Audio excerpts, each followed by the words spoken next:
Hello, everyone, and welcome to episode 45 of the Fifth Meeple Board Game Podcast. We're a group of diverse friends who offer our takes on the latest and greatest board games to hit our table. I'm your host, Daniela, the goofy noob, and I'm joined today by the collector. Hey, this is David. The intellectual introvert. Hi, everyone. This is Chris. And the deluxeifier. Hello, it's Pete. All right, today we are feeling a bit adventurous, so we're exploring 2 deck-building racing games. We'll start in the passages deep below Dragon Keep, sneaking through tunnels and snatching up artifacts while avoiding the dragon in Clank.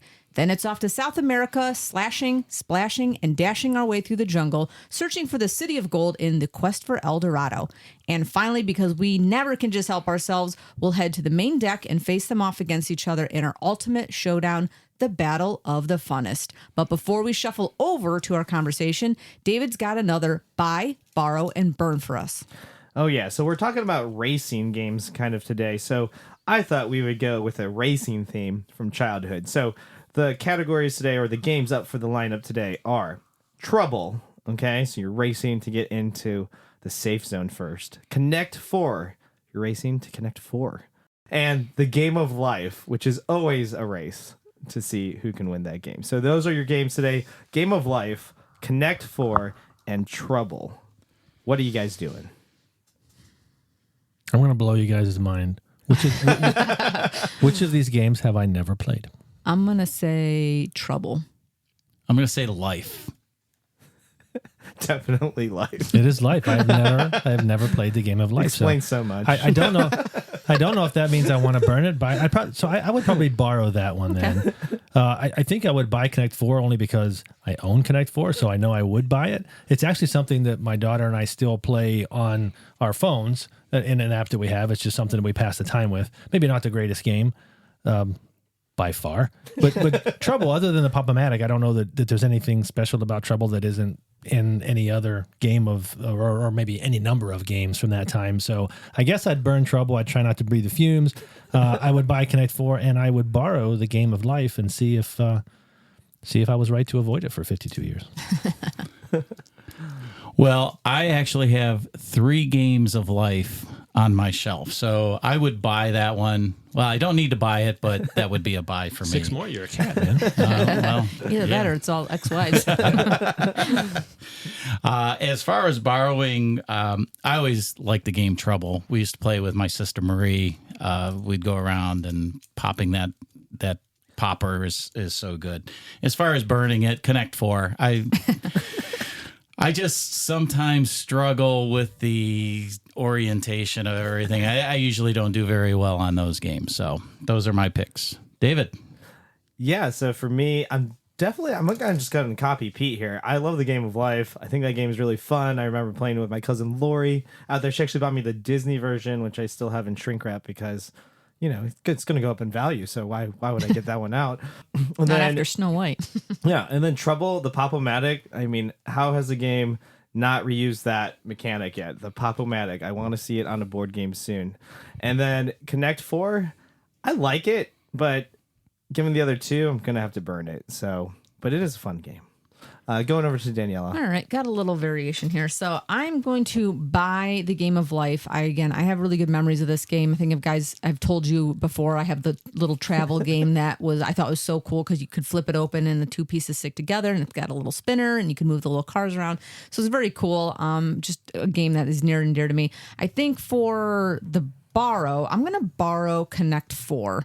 That is a fun, fast game. A lot of take that. A lot of neeners going on in that game, which I love. And then Trouble, I'm going to burn. I remember playing that a lot growing up as a little kid, but I don't really have like the best memories. Not that it was bad when we were playing. It's one of those games that just never really stuck. So my parents hated us playing that game because we would get in fights. Yeah, because then you knock somebody out and they have to go home. Somebody be crying. I can't believe you could have went with the other pawn. You took my pawn out. So there's a lot of fights in that game. For sure. All right. Well, I think that rounds it out. So those are our opinions on our buy, borrow, burn for the racing theme that David had for us today. So we'd like to know what all of you guys think out there. Let us know by sending us an email at thefifthmeeple@gmail.com. You can follow us on our social media or on our BGG Guild, or check us out on our website at thefifthmeeple.com.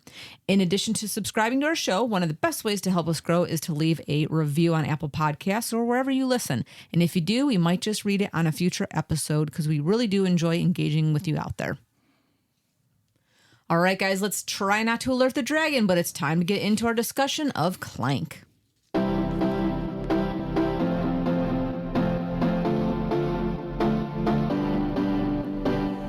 Clank is a 2 to 4 player deck building push your luck racing game that has you exploring the tunnels below Dragon Keep. You are a burglar, recruiting allies and snatching up loot while trying not to draw the dragon's attention. The player board represents the tunnels and caverns you'll be exploring, with tokens representing secrets, artifacts, idols, and other items that provide points or special abilities that will help you during your dungeon dive. Each player starts with a deck of 10 cards. At the start of your turn, you'll draw 5, then play them in any order, resolving their effect. Symbols on the cards you play provide you with resources. Boots allow you to move around the dungeon. If you enter a room with a token, you can take it. Enter a crystal cavern and your movement ends regardless of remaining boot resources. Swords allow you to fight monsters, avoiding damage when moving through dangerous tunnels or gaining money or other resources as spoils of the battle.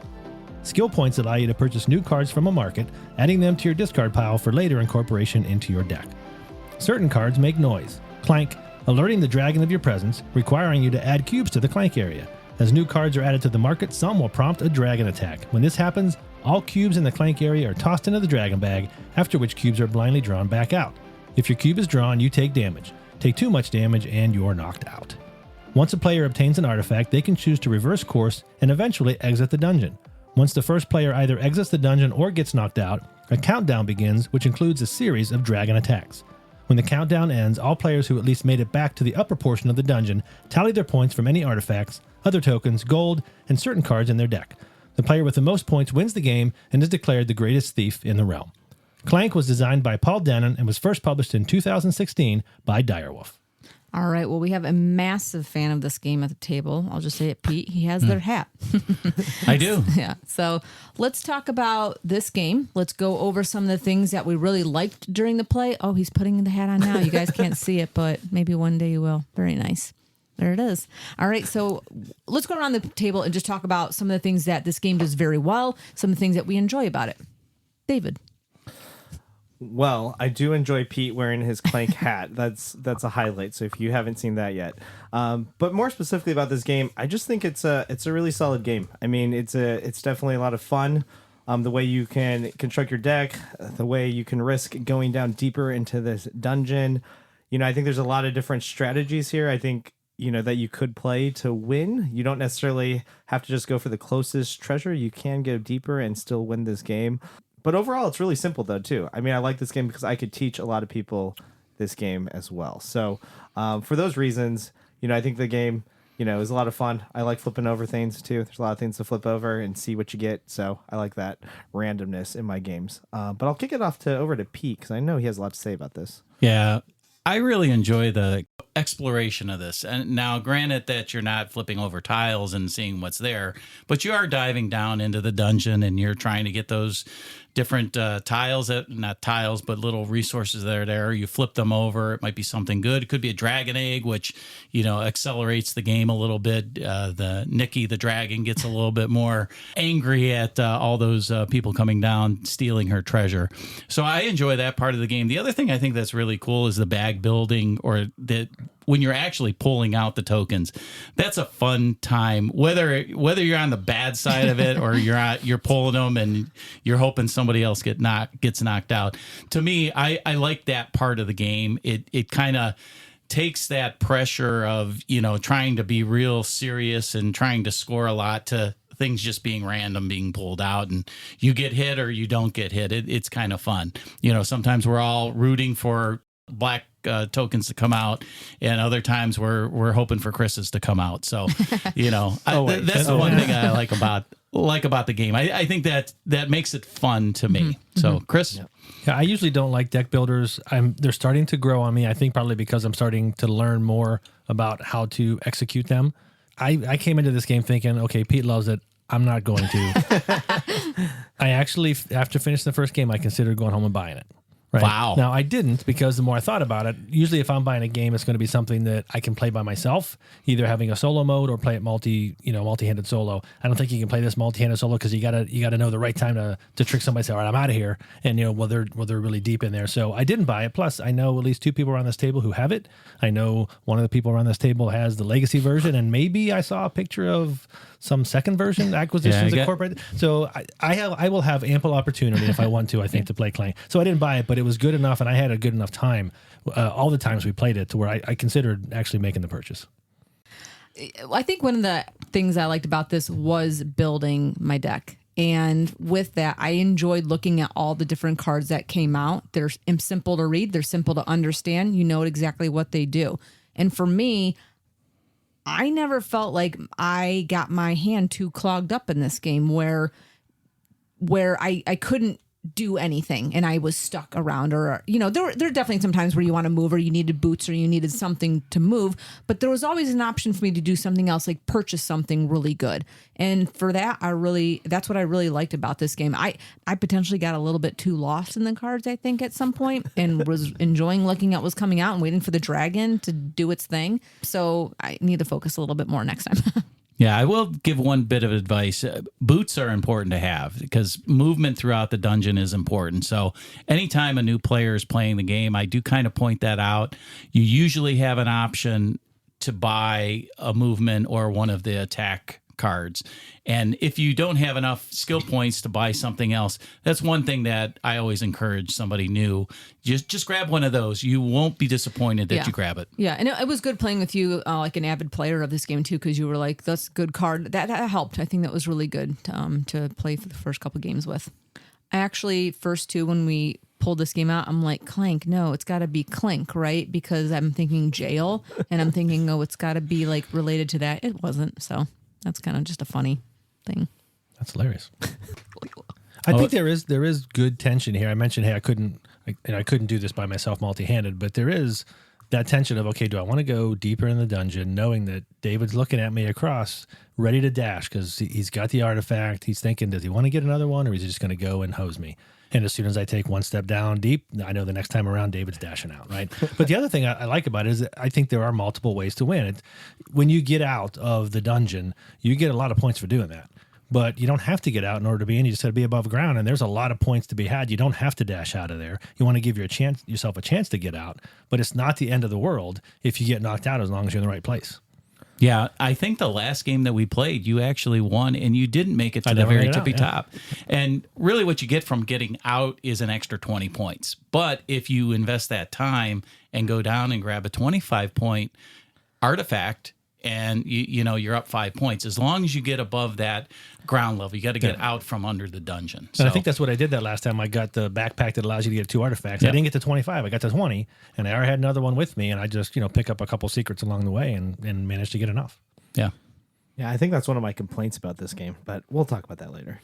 No, I do like that tension because you are waiting. When somebody does start to look like they're going to dash out, you have to start. All right, well, closing time's coming. You're going to have to start making your way up. Well, and depending on how much life could get pulled too, you could have 2 back-to-back, noisemakers Clank that come out, and someone could go straight almost to the end and just be done. Yeah, and you can get a little mean in this game too, because if you start buying cards from that market and force the possibility of that dragon attack, it can really hurt people who are down farther. So there's some strategy in the game, even though on the surface it looks fairly simple.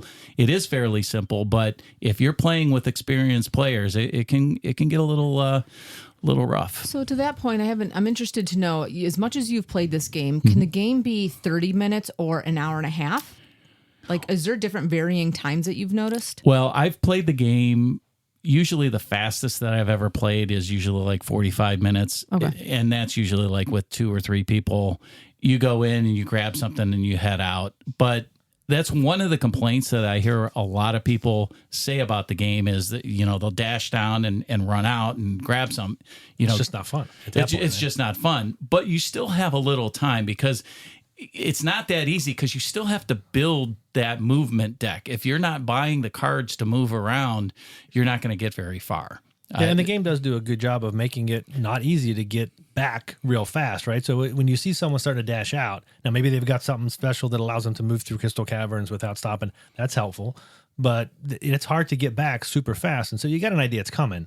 And then you can start to plan, okay, well, again, I might not get out, but how much can I do and at least get above ground? Yeah, and the other thing, too, is if they go in so fast, you may not have thrown a lot of Clank in there. You may not have 10 cubes worth of damage that you can take. And there's 30 black cubes in there. That's a lot of pulls.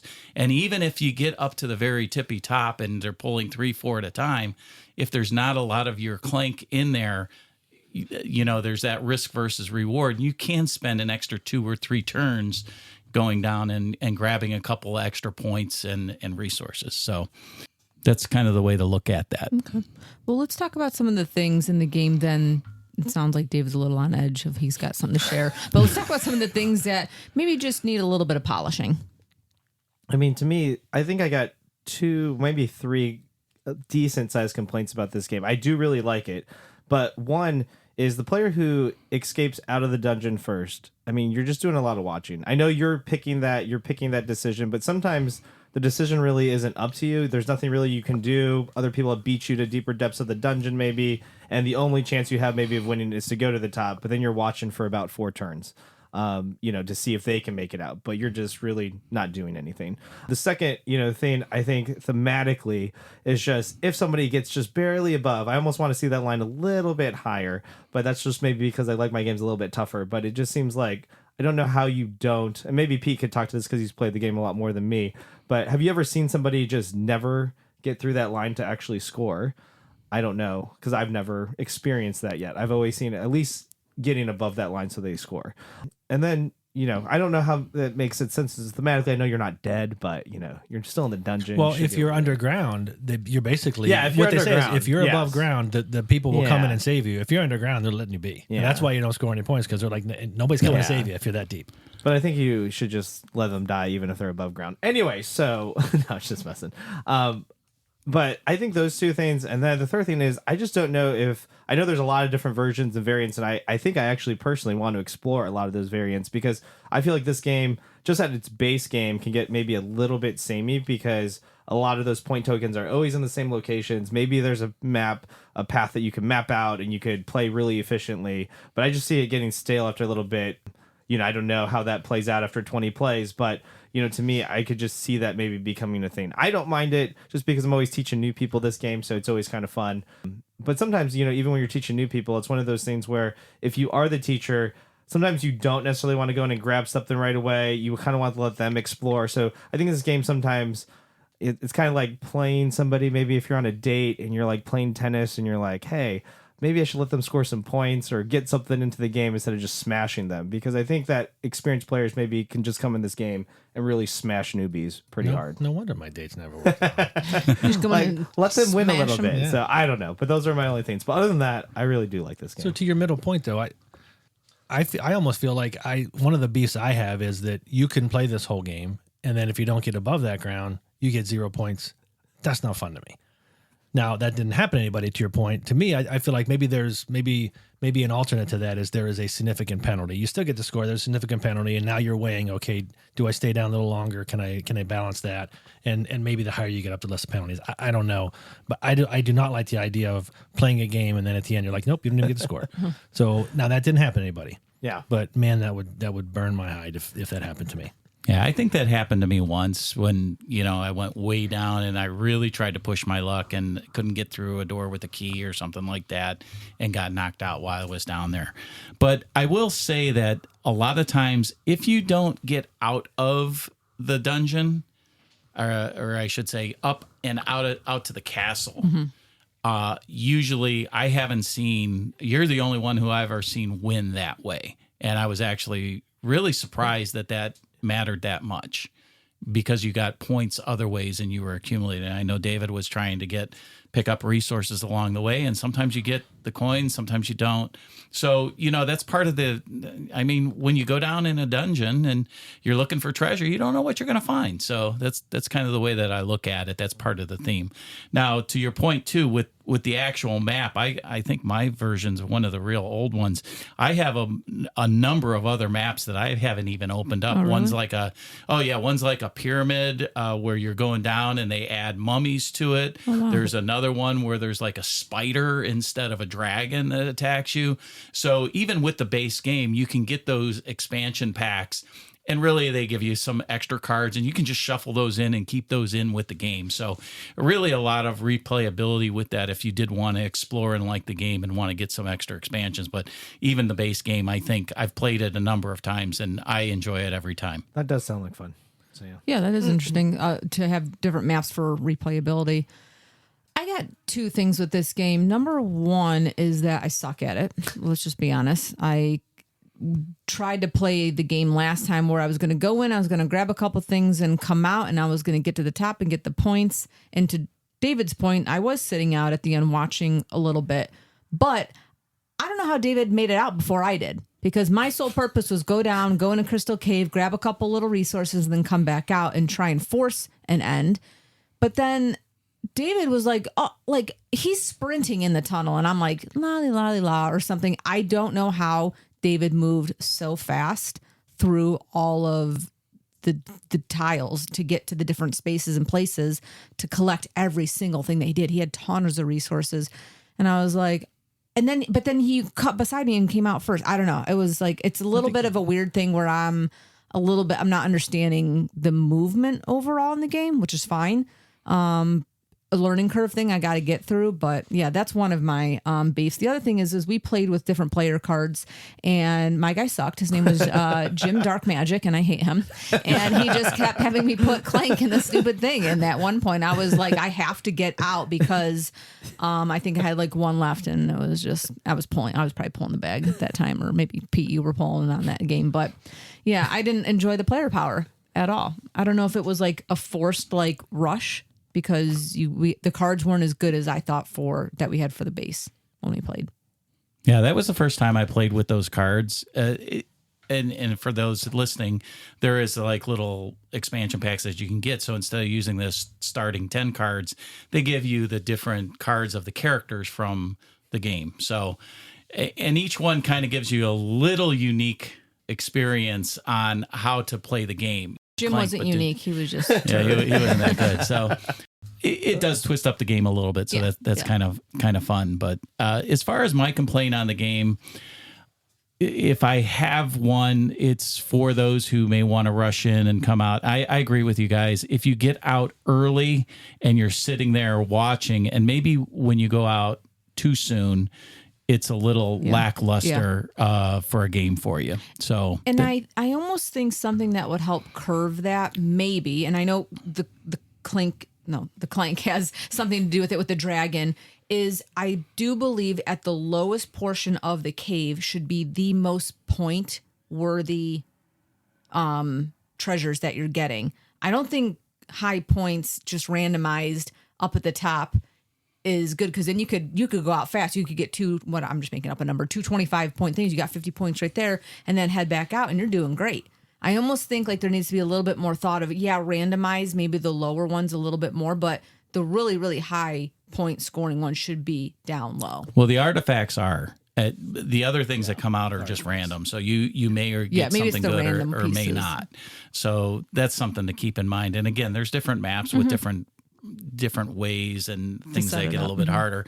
The map is double-sided too. I don't know if you guys remember that. I think one side is a little bit harder.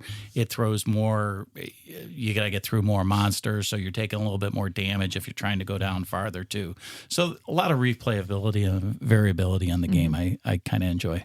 Okay. So the last thing I'll throw in here, I mentioned earlier, hey, maybe I'm learning a little more about deck builders now that I'm willing to play them, and so maybe I'm starting to learn things. But one thing I thought I knew about deck builders is it's not just about what you put in your deck, it's about what you take out of it. And I'm not sure how you take things out of your deck in this game other than really, really sporadically. And so I guess I'm curious, Pete, is there a decent mechanism, or did I just not find it, or is it just not there?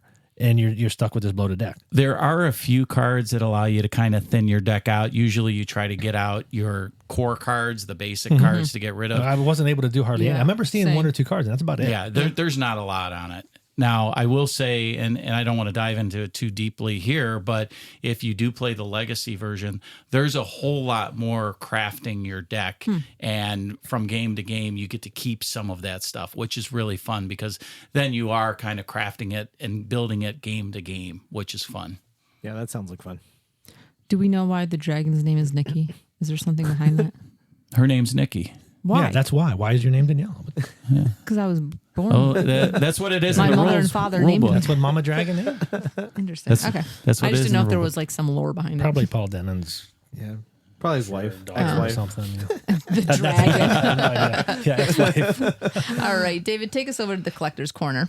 So Clank right now, if you go on Amazon, so Chris, don't listen, but if you go on Amazon, it's normally $60, but right now you can get it for $48 at the time of this podcast. So it is on sale for $48. But again, if you're looking at this on the used market right now, this game is averaging anywhere between $25 and $35. I mean, I think you could even get it maybe a little bit cheaper if you're doing one of those, flea market trade things, because this game has been out for a long time. I think it actually was like almost out of print, so it was really hard to find, but I think they just got some copies back in circulation, so it seems like it's more readily available now. But if you looked for this game about a year and a half ago, it was actually the original one was hard to find. But they have a lot of different ones like Clank in Space and all sorts of stuff. I'm looking something up. The dragon in the board game Clank, who is a constant threat to the thieving players, is named Nikki, which is a shortened or nickname version of her full name, Nyctotraxion. See, I know. In the game, she's commonly Definitely referred to as ex-wife. Nikki. According to the game's description, she has a fancy schmancy fantasy name, but it's okay to just call her Nikki. That did not answer our question at all. Interesting. All right, let's take it around the table, too, for just some of the last things we think you could do to enjoy the game, some tips, some tricks, maybe some deluxifying moments. Go ahead, Pete. As far as deluxifying it, they do actually now have coins for Clank, which you can buy. Originally, I had bought just regular coins with some dragons on them, which worked fine. But they do have them now where they're 1, 5, and 10 points. So you can actually go out to their website and buy that. I know those were add-ons that you can buy when you bought the Kickstarter, the legacy version. So if you're interested, that's the biggest thing that I would get. I mean, the rest is just some meeples on a board and some cardboard, little chips that, you're flipping over and getting resources. So something that I would add, I actually bought 2 sets just for all the games that I have of it. All right, Chris, what else do you think about this game? Final thoughts. Yeah, I mentioned earlier, hey, this was a deck building game that I actually enjoyed. I like this game. I'm looking forward to potentially, again, going into either some legacy campaign or some other bigger thing. I don't know where I'll find the time, but I might be willing to make it just to play this game. So I enjoyed it. Yeah, I think overall this is a good game. I really like this, and it has a lot of components that I like. I like bag it's not a bag builder, but it's a bag pulling game. It's got the deck building. It's really nice laid out on the table. It looks really cool. It's got great graphics to it. So overall, I've enjoyed this game, and yeah, if we find some different, I'd like to play the pyramid one, actually, now that you talked about it, Pete. So it's cool. I really appreciate games anymore that have the option to expand and play kind of a different board as you're playing. So, David, any final thoughts? No, I know I came off like with a lot of criticism, but I actually really enjoy this game. So it's a lot of fun. You should go out and buy this one. All right. Well, you know what, guys? All this talk about valuable artifacts has me feeling greedy. Let's go in search of the City of Gold and talk about the quest for El Dorado.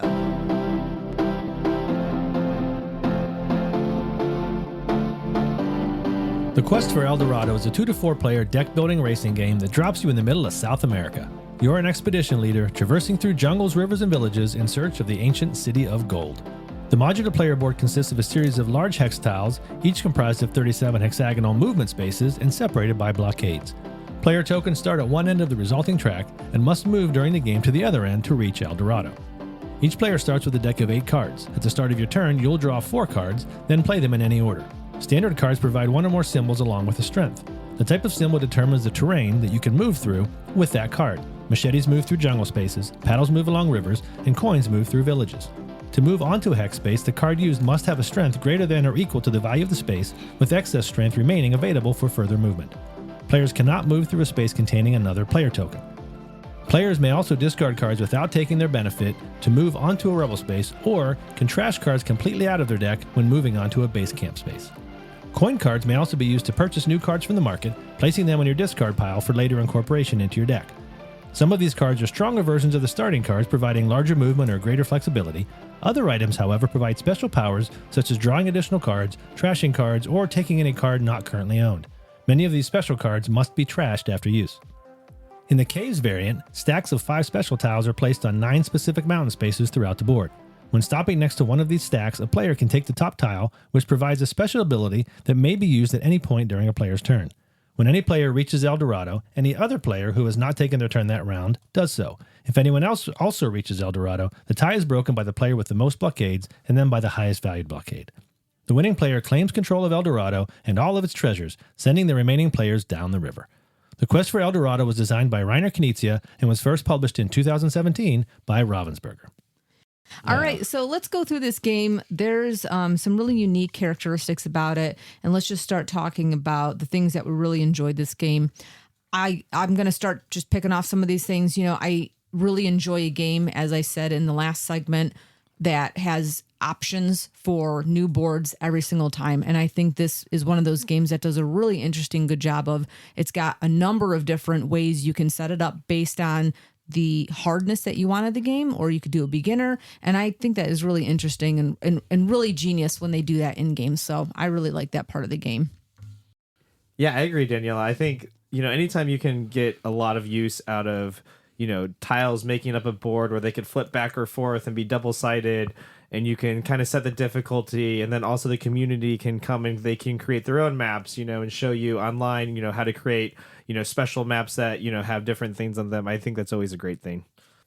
Well, I'm with Chris on the exploration part of this. I know he's mentioned before that a movie comes on and there's some exploration, ancient times. I mean, searching for the city of El Dorado.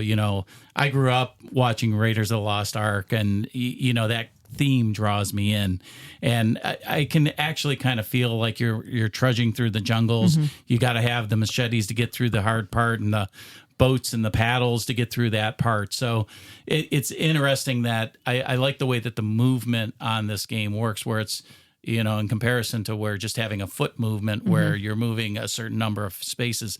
In this game, you got to have to craft your deck and your cards in order to get through the obstacles that are there, which I think is the big challenge for me and what I like about the game. And you can see what's coming up ahead. You know how to build your deck. And if you don't and you miss out on something, well, that's a big thing. And the last game that we played, I know Chris mentioned that I just see you suckers.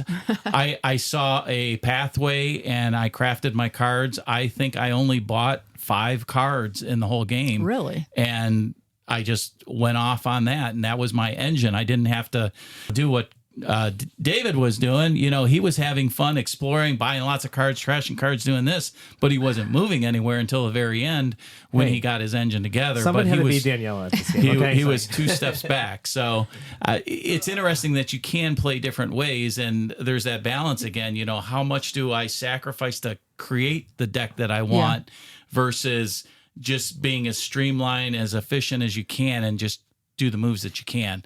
I knew every two steps I was going to get so far because I knew what was in my deck and what was coming up. So did you guys play last week? Mm-hmm. Yeah. Okay, so I wasn't here for that game, but to your point, Pete, I think what you're talking about is what I really like about this game is when people find that way and they craft their way through. The 2 games ago when we were playing, I was watching David, and he's putzing around at the beginning of the game. He's going in and out, buying cards, trashing cards, buying cards, trashing cards, and then he just zoomed all the way to the end. And I thought it was really brilliant to watch that happen and take place.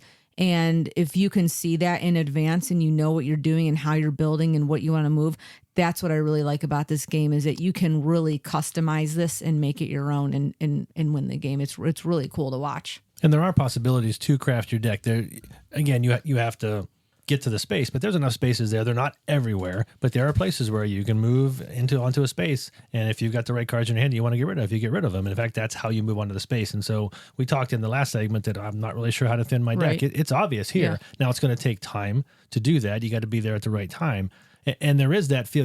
Again, it's a race game. And once somebody starts taking off, there's that. Okay, I got to get moving too, Yeah, it's and it's panic. finding that right balance. Right, there's a little bit of panic. Okay, but if I take off now, am I set up? And if I wait too long, what do I do? And once Pete started going, I was like, okay, now I gotta move, but I still gotta find that path because I don't have the deck I want yet. Yeah.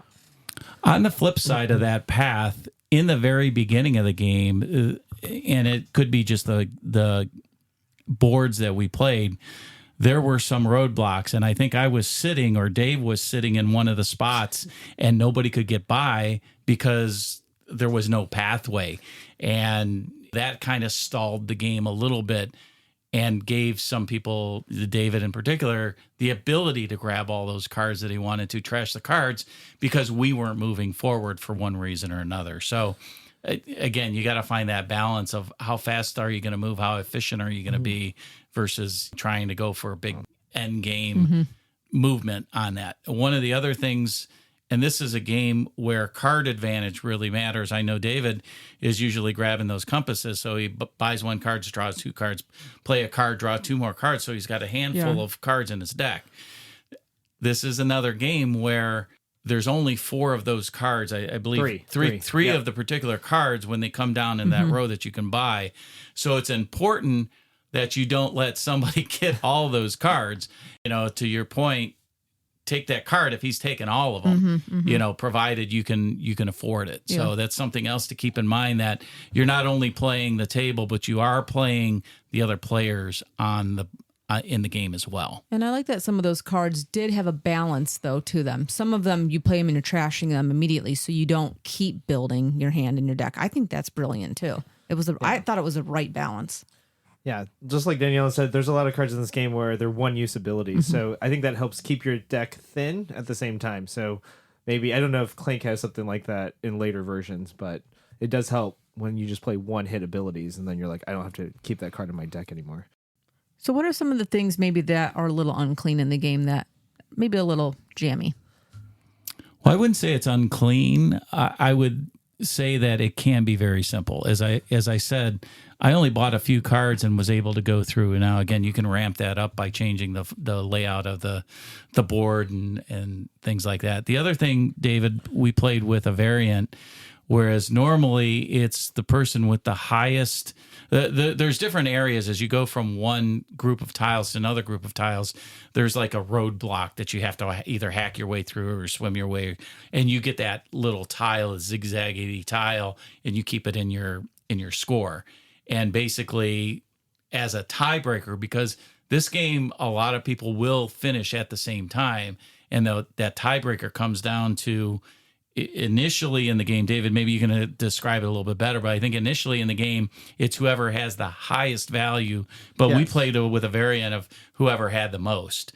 Yeah. Now, I can see why they do it with the highest, because when I was just running through them, I think I grabbed all of them except for one. Yeah. And that was my beef here. Yeah. The tiebreaker's dumb. Yeah, and so you were way out ahead. I managed to craft my deck to where I caught up with you. I was able to take a shortcut and get right behind you. We finished on the same turn, but because you were out ahead, you had all those blockades. Like, well, at that point, there was nothing I could do to win that tiebreaker. Once you get 3 blockades, you automatically win the tiebreaker. Ultimately, this is a race game, and it's the first one to the finish. There's really, we play to second and third player, but it's who won, who got there first, and that's it. So. Yeah. I mean, I think that for new players, like, I think, you could roadblock, which I think is acceptable strategy in this game, but I think there are times where, like, I know Dave didn't want to roadblock, but he got himself in a position where he didn't realize that in order to keep moving, he had to have a card that he didn't buy yet. And so it took him forever to get the right draw to actually purchase that card so he can get moving through the water. But then me sitting behind him, I was like, what are we doing here? Just move. Like, here's my card, you know, because he just planned it poorly, and he didn't realize when he got into that crack. And there are things on the map that if you're a first-time player, you might not see them coming, and it could just, muck you up for a little bit. If you get into a crack and you can't get out, it can be miserable. Yeah. But the other thing I would say about this game, and I don't say this often about games, sometimes I feel like this game is a little bit too quick. I wish there was 1 or 2 more tiles onto this game. And I do think the tiebreaker situation, it's not hidden information. It's like nothing. I almost wish it's like, hey, if you stop at this cave and you get a random thing nobody can see, and whoever has the most gems or something is the tiebreaker. Because then maybe you would take one because you're like, I might need this, instead of it's just public information. And so there's really not that excitement at the end of, did we tie or did you just blow me out? Because you could tell that from halfway through the game who's normally got that. Yeah, and I don't know if this is an expansion or not. And I know there were those areas where we stopped, but they were generally movement. They were the rocks where you can that's go a caves and grab expansion. That's not an expansion. That's a variant that comes with the base game. That's a variant. Yeah, that's a variant. What I would really like to see in this game is kind of what you were describing there. Other maybe tiles that you pick up along the way that help in the scoring in some way. You know, I know we got those tiles as you cross those borders, but to me, this is kind of a race, but it's an exploration. I get you're trying to get to El Dorado, and that's the ultimate. You find the palace, and that's it. But it would be more interesting if along the way there were something else that added to your score or did something. I think that's what's missing in the game for me. Just that maybe a little bit extra, and maybe there is an expansion that adds that into it. I would be looking for that if it's available. Yeah, we played with that caves expansion, and I got a couple that helped me. I don't know if you got any. Maybe you by happenstance you got one, but again, race game, you just took off. Yeah. David's getting every single one of those things he can get, and way behind. And so here's a variant that if one player decides they're not going to use it and they're just going to take off, well, great, use the variant and lose. All right. Well, I think those are our thoughts on the good, the bad, and some of the struggles that we go through. David, why don't you take us over to the collector's corner for El Dorado? Yeah, so collector's corner for this game is actually one of the trickier ones. So this game was originally published in 2017. A second edition was published in 2018. And the reason why I say this is because the very first editions that came out actually used smaller cards. And so they actually ended up coming out kind of like Ticket to Ride style cards. Oof. They ended up coming out with expansions to this. There's 3 expansions that I really would love to get because I think that does make the game probably a lot better. But the problem is all the expansions were made with the small cards. So in 2023, they released the edition that we have by Ravensburger came out, and they have normal size like Euro cards. So the problem is the expansions aren't compatible with the newest version of the games. When I explain this, that's just kind of something, the games are exactly the same except for card size. So because of that, you can't really combine them. So right now, Amazon has the version that we played, which is the Ravensburger from 2023. They have it new for $40. You can't find the old version right now online. Obviously, it's out of print. And those versions are going, used anywhere between, like, I've seen like $40 at the lowest point all the way up to like $80 going online for the older editions because people want the expansions that are compatible with them. You can buy the newest version used for around $24-25 is where, is kind of where the market's going. I will say, though, this year they are supposed to release all 3 expansions from Ravensburger that are in one box along with everything that's ever been made for this game is supposed to come out that's compatible with the 2023 version. So one of the reasons why I've held back from buying the older version, because I really wanted to dig into that, is because this newer version with all the expansions is supposed to hit later this year. When? Nobody quite knows, but it's supposed to come out sometime in like Q3, I think, of 2025, which if it does, I probably will pick this up because I want all the expansions for it because I think it could add a lot to this game. I can't imagine those cards being smaller. I thought I mean, honestly, like them holding them, maybe the initial cards, like the starter cards, but like, yeah, they're all small. Yeah. The other ones, man, that has all the information on, that'd be tough. Yeah. It's quite crazy, the older version. All right. Well, that takes us into our final thoughts. Final thoughts on the game, Pete? Yeah, this is a good gateway game, a good game to introduce to new players, especially when it comes to a little card crafting, deck building. I don't think it's that complicated. You explain a few of the rules, whereas you're moving through, sometimes there's 2 or 3 hatchets and you have to have a card, not just 3 cards. I think that's probably the biggest hang up, but that's about it. Mm-hmm. And there are some additional information on the cards, that work kind of funny, but I think this is a good gateway game to introduce new players on how to do some deck building and deck drafting. Mm-hmm.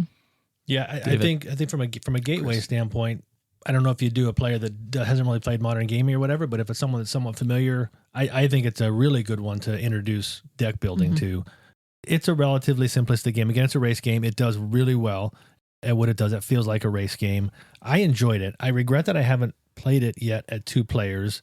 I think 3 players, which is what we did our last one at, I think that's the wrong player count. I think 4 and 2 are each going to have enough people on that board that blocking becomes a thing.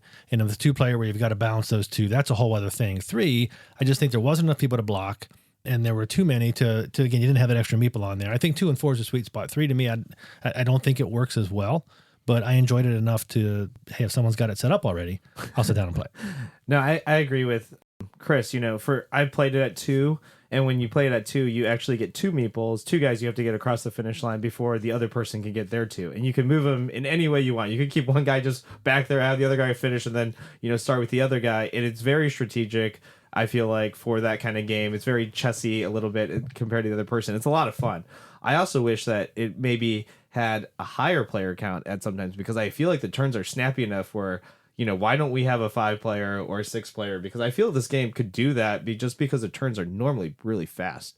And I think the more people you have on there, I think the chaos would be exciting to watch different groups and how that plays out.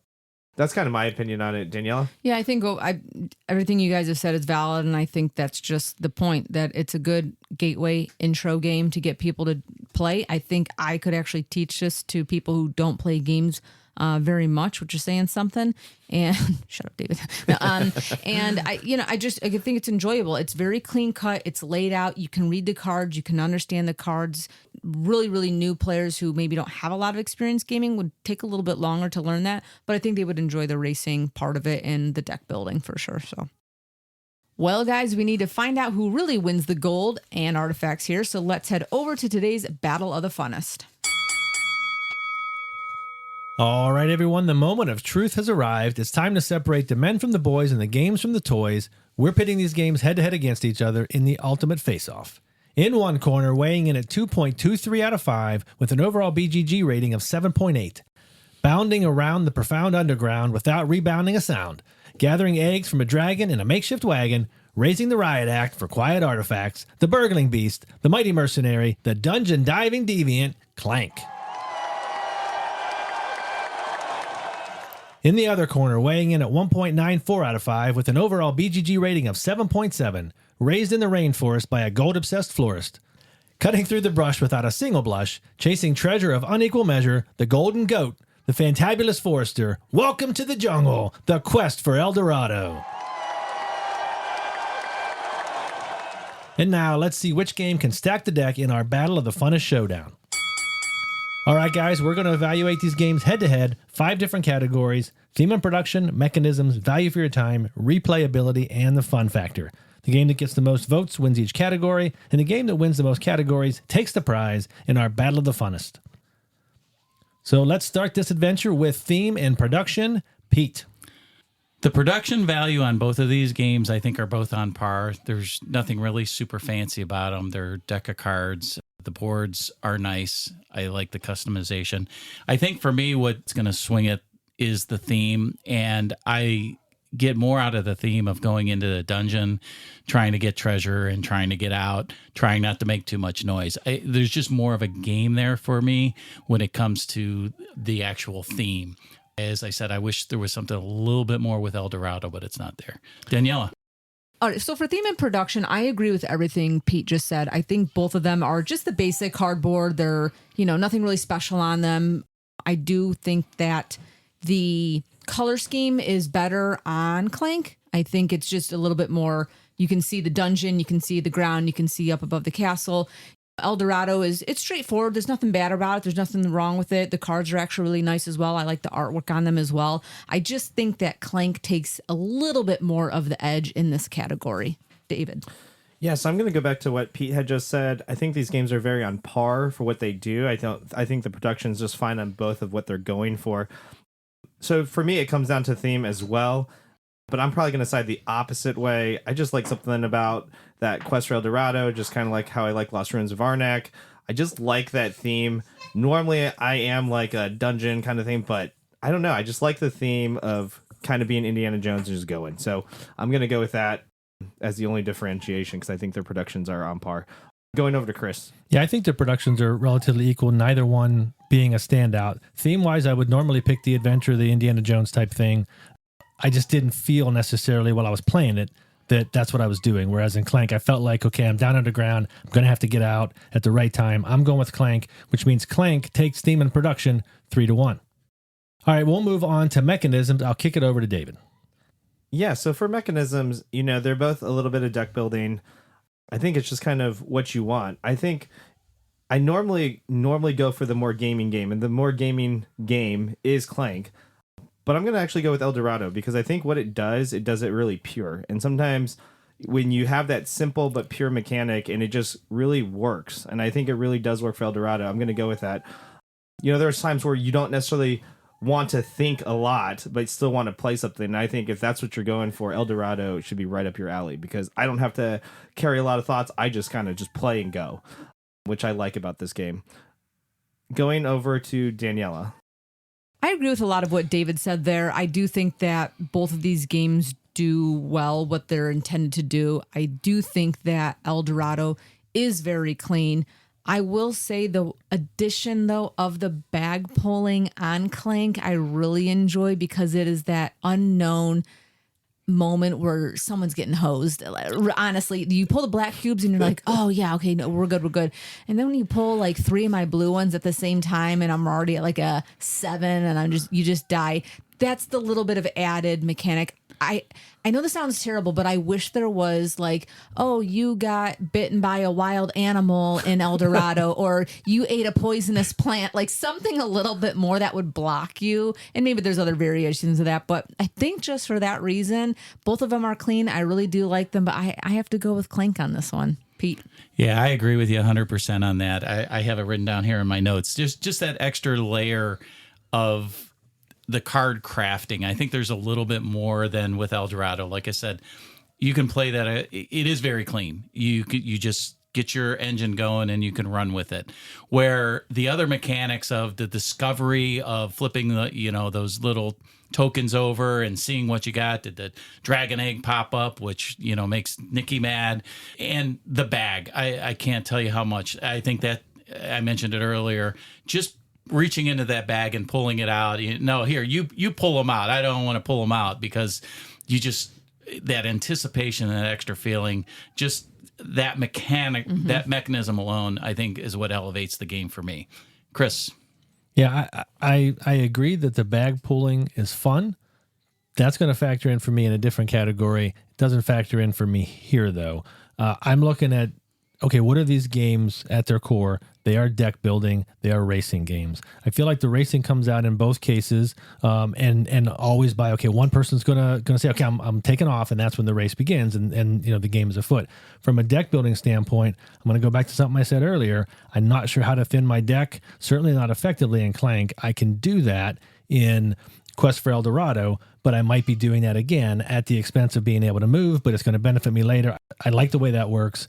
I'm going to go with the Quest for El Dorado, which means we have a tie here on mechanism. So we have to go to our fifth Meeple, Dave, who sends us his choices.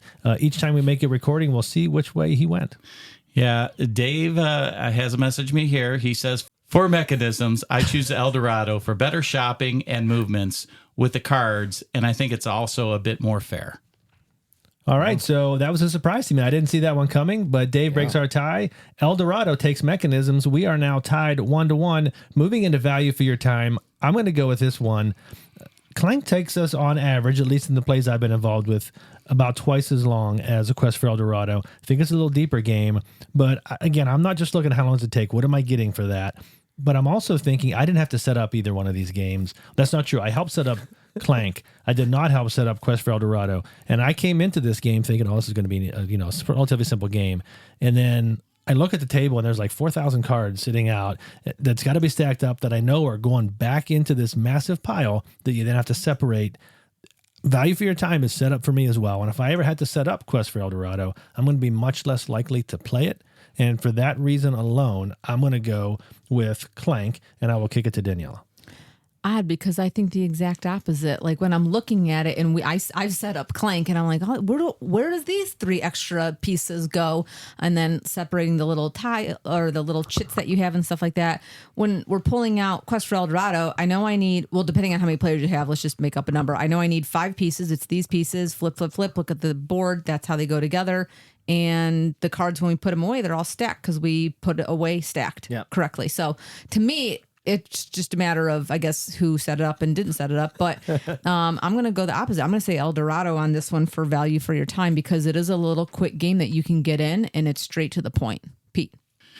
Yeah, I have the same comments that you have. El Dorado is a faster game. Even with the first teach, I think that went like 55 minutes where, my Clank games are usually anywhere from 120 to, an hour and a half.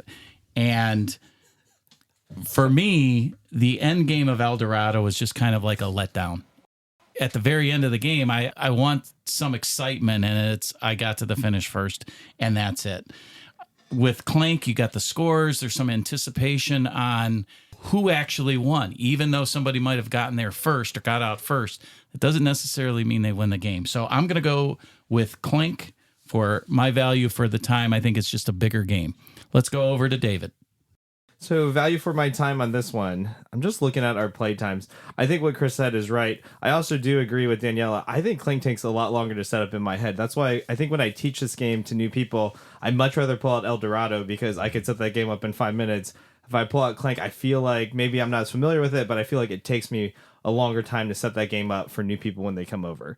As far as all that being said, for some reason, I look at Clank, the play time's around an hour, a little like an hour 15, hour 20. And sometimes I think to myself, what games can I play in that same amount of time that I'd rather play over a game like Clank if I have an hour and 20 minutes to play something.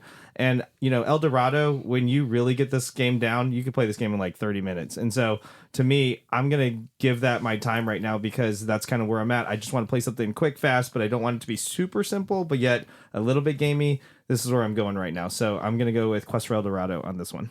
So we have another tie, 2-2. We go to our 5th meeple, Dave. All right. I have Dave's message here. For value, I choose El Dorado because it's a better deck builder and has a better player interactivity. All right. So El Dorado, with Dave's help, pulls out another victory, takes the lead 2-1 over Clank. We go to replayability. I'll kick it to Daniela. All right. So for replayability, I think it's so hard on this because I do believe both of them have a lot to explore. But with just the simple base, I think El Dorado gives a really great setup in different deviations that you can play with a couple pieces of the board being able to be set up multiple different ways. So I think replayability, there's a little bit more in Quest for El Dorado. Now, down the road, I could be proved wrong, but today that's where it stands. Back to you, Chris. Yeah, I'm actually going to have to go with you as well. I think Clank, I haven't played it enough for it to be samey for me yet, but I do think that it would probably get samey. I like the idea of the different boards and all that, but that's going to expansions. However, at the same time, as I'm thinking about it, that deck in Clank is really, really big. You don't get through it, but there's a lot of variety in there, and you can see different things. I'm rethinking things here because while you can do a lot of things with that board or with the track in the Quest for El Dorado, that's you know what? I'm changing. I'm going back. I'm going to go with Clank just because of that deck. And I feel like every time we have played it, I've seen different things come up. I'm switching it up. I'm going with Clank, kicking it over to Pete. Yeah, I think you're looking at my notes over here, Chris. I got to hide these a little bit better. Replayability, I actually looked at my plays, and I was surprised that I only played the base game of Clank 8 times. Believe it or not. But I played the Legacy 10 plus times. So I think those kind of blend in, and maybe I'm a little skewed here. Now, I do have notes here too that with El Dorado, you can set up that board differently and kind of change that level of ability. And then I have here too, lots of cards in Clank. And I'm going to stick with the base game when it comes to replayability. I just feel that there's a lot in Clank, and I'm gonna agree with you, Chris, on Clank, and we're gonna go over to David. Wow, that's a really tough one. I do like Chris's point. I do think the deck is a lot bigger. obviously in Clank, you do see a lot of the cards in Quest for El Dorado. Do they always all come out to the marketplace? That's a whole nother story. If those cards actually can get in the game because of how players decide, what that race is going to shape up to be. I'm just going to go with my gut feeling here. Going to go with Quest for El Dorado right now. I think Clank is right there. I think it might have some, but I don't know. I just feel that I could see it getting a little bit samey. I haven't played Clank as much. I played El Dorado quite a bit, and I keep playing it. So I guess that's where my determination is. All right, so Pete gives his 4th vote for Clank. David gives his 4th vote for El Dorado. Danielle and I keep switching it up, but we're at another tie. Replayability 2-2. We go to Dave once again. Yeah, well, let me just say that Clank is one of Dave's favorite games. And what he put down here for replayability, he says, I pick El Dorado for the different player maps that change the gameplay and also for the 2-player variant. So I don't know how many times he's played Quest for El Dorado, but it seems like he really likes this game over Clank. When's his birthday? It's coming up. He's got a little bit. So wow, that's surprising. Dave. Because I know you and Dave play Clank a lot, so that's why I'm surprised. Well, yeah. Are you guys even friends anymore? I don't know. Chris, what are you doing next time? No, and the Clank, and again, I think we're both focusing on the core games because I think Clank Legacy is a different game. It's the same genre, but it really takes it to a different experience. So keep that in mind that we are comparing the base games to each other. Well, with Dave's influence, El Dorado takes a 3-1 lead. We go to Fun Factor. I will start. I had more fun playing Clank, and this goes, I said that bag pulling would come out later on for me. This is where that comes out. I had a lot of fun, and I think the whole table did, when it was time to start pulling those cubes out and sitting there and just wishing bad upon your opponents, right? And even when one of yours comes out, it's fun. But there's a lot of fun just wrapped up, and then I think it's that simple thing where the dragon starts to attack. I will go with Clank. Your daughter agrees with me, David. She wants to go with Clank too. I'll kick it over to David. Yeah, so I'll vote with my daughter on this one. I'm going to go with Clank on this one. I do agree with Chris. There are a lot of great moments when people are pulling stuff out of the bag and you're just rooting for your opponents to get killed. So, there's no other way to say it. I do have a lot of great memories with El Dorado, playing with my brother, very cutthroat games, strategic games, just a lot of crazy stuff. But both have really good memories for me, but I'm going to give this one to Clank because I think the tension of that is really fun. Going over to Daniela. Yeah, for both of the reasons you guys have just said, the player interaction, when I'm sitting at the table playing with all you guys, it is just the funniness of the bag pulling. It is wondering if somebody's going to take that dragon card and have her move and see what else happens on there. El Dorado is very straightforward. It is a good race game. I do enjoy it, but Clank is going to eke this one out. David or Pete. Yeah, we're going to sweep this. Clank wins hands down for me. I feel like I'm searching for treasure. All the things that you guys mentioned, just that interaction, that moment of pulling from the bag, did you get knocked out? Just so much fun. And the exploration on it is what I'm looking for in a game. All right, so Clank sweeps the fun factor to take the category. And even though Clank got more individual votes, which should be taken into consideration if you're a listener, didn't matter when you break it down by categories. With a score of 3-2, the Quest for El Dorado escapes the jungle, finds the gold, and wins today's Battle of the Funnest.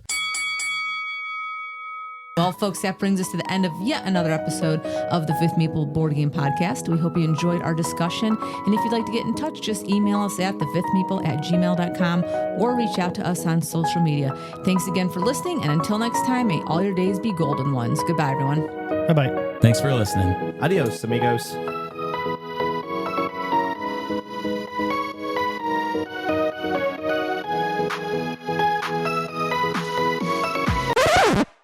We are a group of diverse friends who are... Shut up, Chris. I can see you doing this in your head. Where they make a pun... code names. Yeah. Tons of different examples. Yeah. Cut that. Okay. I'm going to take your guys' individual pictures and I'm going to put them on Meeples. How about that? That'd be pretty funny. Shellac them on there. Sweet. Legacy campaign. Good. For sure. I'm going to take mine of Chris's and just bang the table with it. bounding around the profound underground. I'm going to do that again.